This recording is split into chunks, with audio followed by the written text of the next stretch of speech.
বন্ধু, ক্যামেরা আর সমুদ্র, এর বেশি কিছু দরকার হয় না। হাসি, গল্প আর ঢেউয়ের শব্দ মেমোরি বানাতে কক্সবাজারই যথেষ্ট।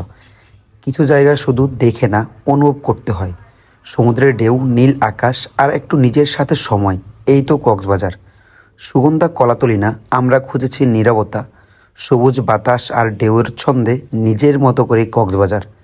শহরের কোলাহল ছেড়ে আজ একটু নীলের কাছে ঢেউয়ের শব্দ হারিয়ে গিয়ে নিজেকে নতুন করে খুঁজে পাওয়া কক্সবাজার।